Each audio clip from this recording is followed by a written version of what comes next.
For the last 2 seasons, 2 names have been synonymous with BYU's ground attack: Tyler Algier and Lopini Katoa.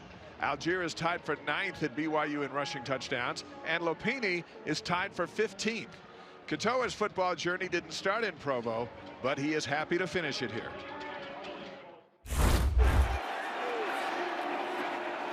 You and Tyler Algier have become quite the tandem.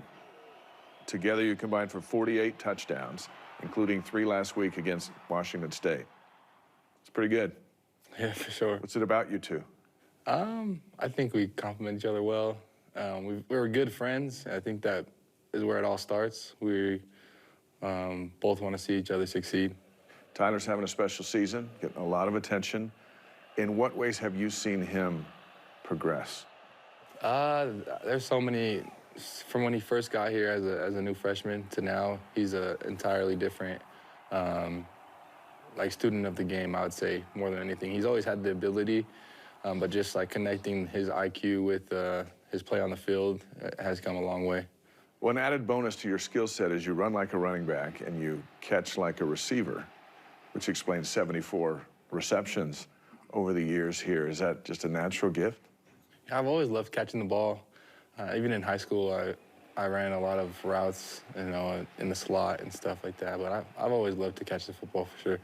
In 2015, Bronco Mendenhall is the coach here at BYU, and you're a big star over at American Fork, not far from here. But you choose to go to Oregon State. How come? Kalani Sitake. That's basically the reason. He believed in me throughout the recruiting process. Right when he got the job at Oregon State, he pulled the trigger and offered me, and I went and visited Corvallis, and I just felt like that was the move to make for me. Well, here tonight, Kalani Sitake is the head coach at BYU. You are at BYU, and Bronco's coaching the opposing team. Life is full of twists and turns. Yeah, it's crazy, but I think it all ended up how it was supposed to. I see why, and it was a huge blessing that he came to BYU from Oregon State, because it's nice to be around family, Life is full of challenges. We talk about twists and turns, and you have one in your family with your mom, who's been battling a brain tumor. How's she doing? She's doing well. We wanted her to get the tumor removed, although she didn't have to immediately, but we didn't want her to have to deal with that stress. And so I know it's been hard for her, wanting to be at the games because she's my biggest fan.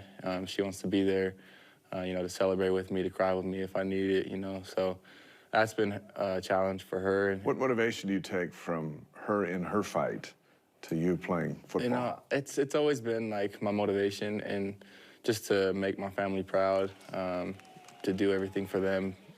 But now, like seeing her struggle and her knowing that she wants to be there, I go into the game with a little more, of her in my heart, I guess you would say. This is your 43rd game at BYU. Let's talk about some of your biggest moments. Biggest win? Biggest win, I'd have to say, was Utah this year, because of what it was. And I know Cougar Nation feels the same. It was a long time coming, so that was a great win. Most surprising win? That's a tough question, because you don't really want to say, like, we were surprised we won, because you go into every game knowing we're going to win. But there are some games where you're like, oh, that's cool. That's cool. That really happened. I would say just because I was a young freshman, Wisconsin was a huge surprise to me. See that we went into a big venue. They were a top 10 team, and we beat them. Toughest defeat? Toughest defeat for me, it was South Florida a couple years back. How come? After we had, if I'm not mistaken, we had lost to Toledo, and then we lose to South Florida.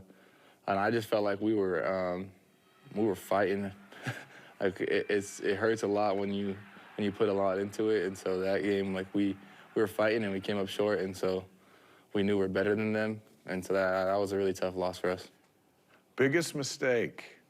I've had a lot. I don't think anything beats the fumbles against Boise State for sure. That one killed me. Like that was something I always took pride in, is taking care of the football.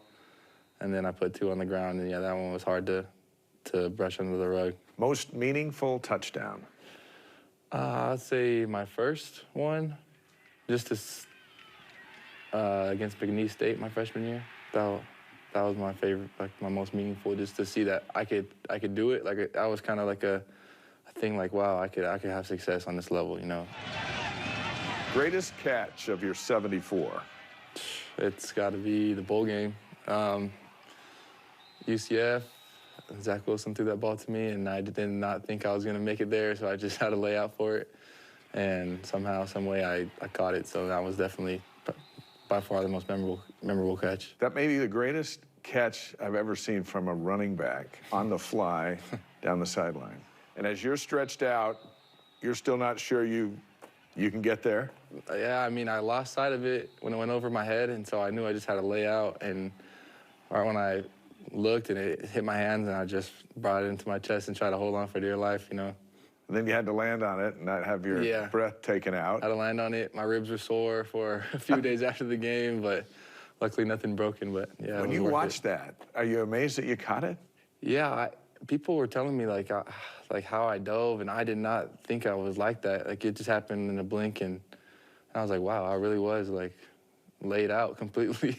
So yeah, that definitely surprised me. Well, a shout out to Jaron Wilkie of BYU Photo for those amazing pictures of Lopini's catch.